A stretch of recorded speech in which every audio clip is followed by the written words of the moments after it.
注意看，在这条乡间小路上，阿瑟的时速一度接近200公里，但面对前方的老哥，他却始终无法缩短距离，甚至都只能勉强看到一闪而过的尾灯。究竟是几星老哥竟然如此强悍？让我们一起来看一下今天的这场巅峰对决。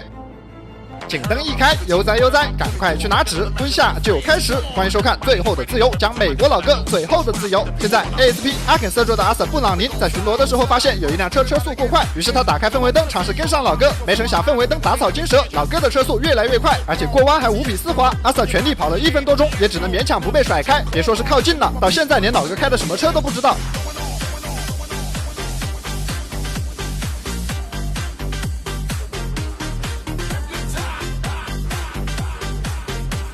可以看到，阿瑟跟在老哥身后根本占不到半点便宜，可见这位老哥实力了得。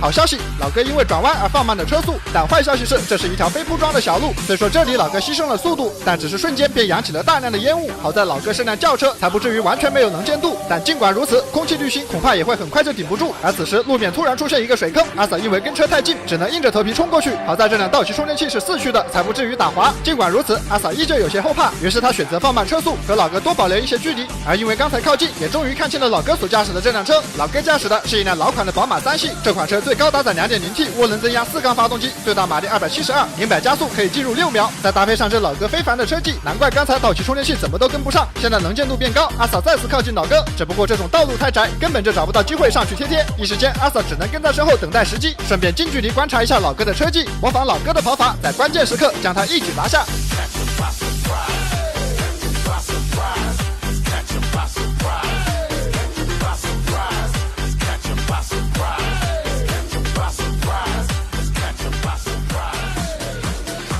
就这个路况，称之为拉力赛也一点都不为过。两人拉扯了一番，发现彼此的技术旗鼓相当，老哥溜不掉，阿瑟贴不着。打开地图一看，附近全是这样的路，再跑30分钟都不一定能离开。这下还真就变成了耐力赛，现在就只能看谁的失误更少，或者比谁的油箱更大，油耗更低。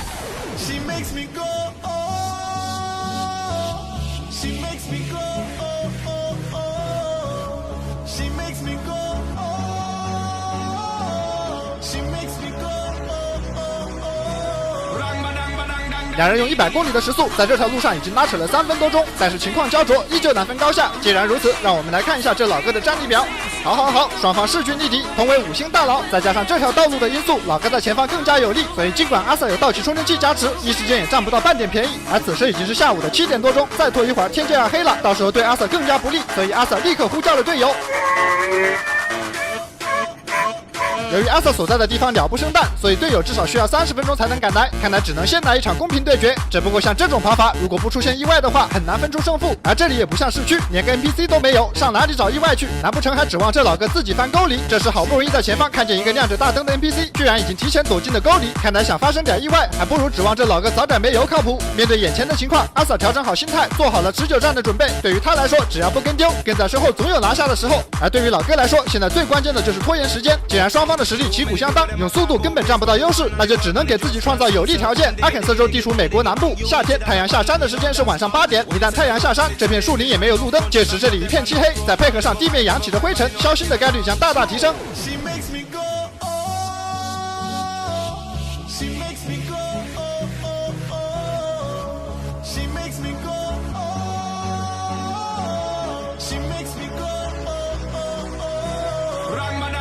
就这样，各怀鬼胎的两人在这条路上继续跑了5分多钟，在老哥的带领下，在这片地区绕了一圈又一圈，一个在等援军，一个在等天黑，谁也没有发起进攻，谁也没有退让半分，甚至双方的距离从一开始到现在都没有改变，双方主打的就是一个头铁，看谁先将对方熬到崩溃。见过拼八字、拼车技、拼速度，哪怕是拼枪法，这双方拼耐力的还是头一回。两人谁也不肯认输，倒是给我率先干红温了。他用神器小路小兵备降火，科技凉感料子，清凉又透气。我这条到手只要168，性价比这块不输300-400的下凉被。最近晚上不盖被子凉飕飕，盖被子又太闷，本想用旧棉被凑合一下，但异味难闻，实在是太上头，还得是小鹿，有生物基聚、乳酸纤维填充，环保材料透气，蓬松度更是很有实力。像我这么爱出汗的，夏天盖上小冰被，醒来也是清清爽爽不黏腻，被子 A 面凉而不冰，午休裹上快速降温，B 面软糯亲肤，盖着入睡快，睡得沉。整床采用7A 抗菌防螨加 A 类母婴面料，敏感肌放心盖，我都是贴身裸睡，脏了就用洗衣机滚几圈，拿出来还是一条好被。喜欢就选个合适尺寸，来评论区领券再下单，保价送运险，2年内有质量问题免费换新，8星实力别错过。就在这时，前方出现一个急弯，老哥连忙减速，但由于地上有沙子，车辆还是出现了甩尾。老哥的这个失误让阿 Sir 出现了一些想法，他缩短了一些距离，似乎是在想要不要来个偷袭。毕竟老哥这是一辆后驱车，太快容易漂移，如果能在关键时刻顶他一下，定能叫他措手不及。不过话虽如此，老哥却是很快就调整好了状态，时速再次突破100，让阿 Sir 找不到可乘之机，两人两车又一次回到了僵持的状态。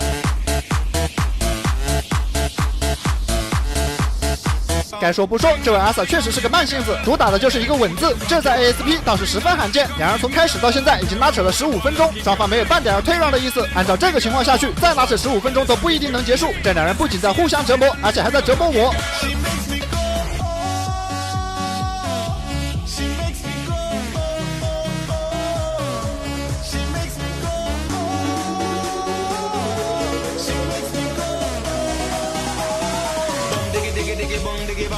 时间又一次过去了5分钟，期间转了无数个弯，换了无数次路，但再一次回到了起点，而两人的距离也没有发生任何改变。但是相比刚才，天色倒是肉眼可见的暗了下来，这正合老哥的意。而此时他来到了这条早就观察好的路，毫不留情地对阿 Sir 发动了烟雾弹进攻。趁着后方的能见度大幅度降低，阿 Sir 被迫减速时，老哥还偷偷地加快了车速，这一下便瞬间拉开了距离，为肖星赢得了先机。像这样积攒优势，一旦能领先个200-300米，然后借助烟雾弹的掩护，在前方的某一个路口突然转弯，就可以给阿 Sir 来个措手不及。现在计划已经敲定，老哥也正在实施。眼看两人的距离越来越远，现在一切条件对于阿 Sir 来说都极为不利。难不成这场持续了20多分钟的拉扯，最后要以这种方式结束？而就在这时，烟雾突然消失，前方的路变得泥泞不堪，甚至还有不少的积水，局面突然就出现了转机。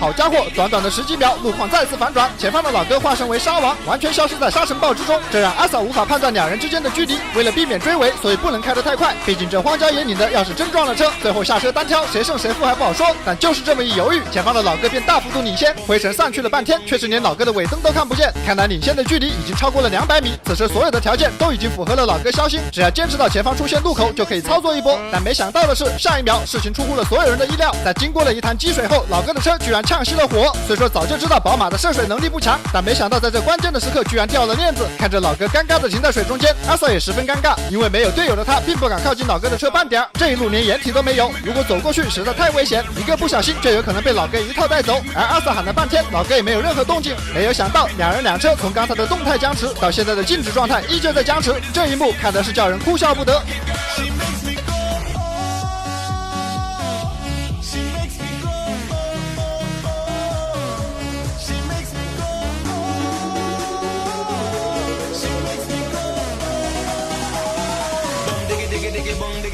好家伙，天都黑了，在原地整整等了8分钟，阿 Sir 终于等到了队友的支援。于是两位警官手持家伙，一前一后的朝着老哥的车走去，两人互相给对方壮胆，一路小心翼翼的向前。但当他们费了9牛2虎之力，好不容易靠近老哥的车时，却发现早已人去车空。好家伙，合着阿 Sir 僵持了这么半天，是和空气在对峙。谁也不会想到，这场前前后后拉扯超过了半个小时的对决，最终会以这样戏剧的方式结束。虽说损失了这辆车，但老哥却是成功完成了消星。而阿 Sir 这边拉扯了这么久，虽然没有抓到老哥，但也并不是毫无收获。经过调查，这辆车是一辆被零元购的车，现在被他成功找回，是时候联系车主来开车了。不对，开是开不走了，可以拖走。好了，这期折磨人的节目到这里就结束了。在此友情提醒各位，本视频为反面案例，请千万不要模仿。感谢大家的观看，我是最后的自由，我们有缘再会。She makes me go.